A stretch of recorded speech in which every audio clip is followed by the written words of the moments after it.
Hi guys, 18 Dap here and welcome to the latest matchday preview on the channel for this weekend's League 2 fixture. It's Gillingham versus Doncaster Rovers. Let's get the video started.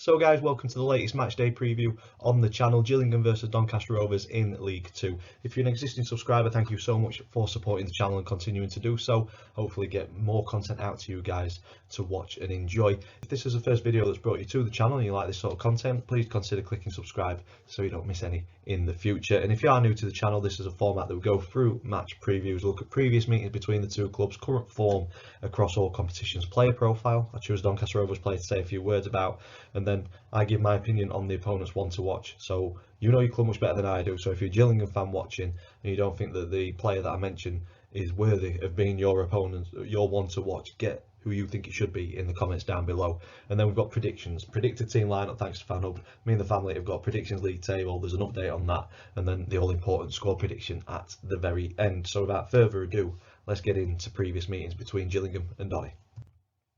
And it's not looking good for Donny fans, as I tend to say quite a lot. 75 games played between the two. We've won 17. We've shared the spoils on 21 occasions, but Gillingham, 20 games they've won more than us. 37 games out of the 75. So yeah, got some catching up to do against these boys. But drilling down into more recent five, and it is a bit more better reading for us. All played in League Two. We go back to the 2022-23 season, and honours even a 1-0 win at home and a 1-0 defeat away. And then last season, 23-24 in League Two, we got 4 points from Gillingham with a 2-1 home win and 2-2 draw at the Priestfield. And then earlier this season, it was a 1-0 win. So hopefully we can continue with this more positive form and get another win tomorrow against the Gills. Current form does probably lean towards a win for Donny. You look at our last five, we've got a defeat, a draw, a win, a defeat and a win. Gillingham on the other hand, a win, a draw, and coming into this one on the back of 3 straight defeats. But John Coleman takes the wheel for his first game in charge due to postponements since he's been appointed. So I'm a little bit worried, to be honest, because I'm thinking the time with the team on the training ground coupled with that new manager bounce that teams so often get, I think it'll pay dividends for Gillingham. I really do. I'm worried, whereas previously I was looking forward to this game because they're not in the greatest of form, and because of that, they were probably right to look at getting a new manager in. Underperforming this season for me, without a doubt. Currently sitting 14th, 9 wins from 23 games. I think you ask any Gillingham fan, and they'll be frustrated and disappointed with the current position in the table. I watched Gills in the Blood, fantastic content creator. I'll link his channel at the end of this video.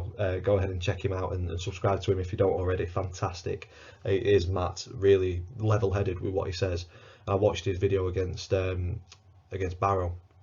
Bromley, sorry, one of the B's, Bromley I think it was, a 3-0 defeat, and he was just so disheartened, angry, frustrated in the performance levels of Gillingham. So I think John Coleman will get certainly performances out of the players. And I think top 7 certainly an aim for Gillingham at the start of the season. Only 10 points behind. It's not the greatest of positions to be in at this stage, but 10 points is nothing in League 2. You get a bit of a run and a bit of consistency, and you'll climb the table. But yeah, they'll certainly want to be in a better position, and I think underperforming so far this season. Hopefully we can continue heaping the misery on tomorrow. For Donny though, we're struggling to find any sort of consistent form at the moment, and that's led to us slipping down to 7th at the minute. Looked really well placed before the Port Vale game, and I think we were in 2nd and we slipped all the way down to 7th, so that just shows how tight it is. Only 3 points separate 2nd from 7th now. We've got 3 new recruits in January already. So far I think that could be our business done, to be honest. I think we've completed there. All loanees, they all look to add a new dimension to the team, and there's certainly some potential in there. There's creativity now in midfield that we've been lacking this season, so hopefully the 3 additions just add that little something that we've been missing, that final piece of the jigsaw to get this consistency and start winning more games on the bounce than what we have this season so far. We're through to the 4th round of the FA Cup as well, and we've got a decent reward for beating Hull in the third round, and that's Crystal Palace at home. Not the greatest tie, but certainly not the worst. I think it'll be a full house. Hopefully a fair few of their players are having an off day. Our boys are on it, and who knows, a cup upset could be on the cards, and through to round 5 would be phenomenal. But we've got league games to play first. That's what we need to concentrate on to player profile. So for this one, I've gone with one of our new recruits, Rob Street, 23 years old, centre forward, but he can play across the front line. He's on loan from Lincoln City, and he looks an absolute find in my opinion. Strong, powerful, fast. It's something that we've been needing up top all season. I think letting Miller go, obviously he wanted to play football, he wanted first team football, so we're letting go, but I think that sort of player is what we've been missing, and Rob looks to be kind of cut from that cloth. He can, like I say, he can play across the front line, but for me it just gives options to play alongside Ironside or Sharp. But from the interviews and chatting with him, he seems eager to impress. He seems he wants to achieve things. I'm all for that. So yeah, welcome to the club. And on his debut, the dubious goal panel awarded the deflection to him. So scored on his debut. Grant said it was a really clever header. Personally, I think it's just hit him, but what do I know? It's a goal on his debut. You've got to take it as a striker, haven't you? And hopefully that's the first of many going towards the end of the season. So hopefully he can grab one tomorrow against Gillingham. On to the opponent's one to watch. So for this one, as I said, you know your club much better than I do, so if this individual isn't the one to watch, get your thoughts and opinions in the comments down below. But I've gone with Jaden Clark, 23-year-old left midfielder. Only 93 appearances across his career, the majority of those at Gillingham, 13 goals, 3 assists, but he's having the best season of his career so far with 7 goals, 2 assists across all competitions, and I think he's just probably the one player that stands out that could create something or find the back of the net. If he's on form, driving at defenders, putting defenders on the back foot, and just finding that space to kind of hurt opposition. So yeah, I'm going with Jaden Clark as the one to watch on the left. So Jamie Sterry potentially could have a long old afternoon. Onto the predicted team lineup. So this is thanks to FanHub. If you've not downloaded the app yet, please go ahead and do so. Plenty of features to get stuck into, but I use it mainly for predicting the lineup, and I've not got an 11 out of 11 yet, so I wouldn't trust this. I've gone with Sharma Lowe in goal, Sterry, Oluwu, McGrath and Maxwell as a back 4, midfield 3 of Bailey, Broadbent and new recruit Charlie Crew, Molyneux on the right, Street on the left, with Billy Sharp up front on his own.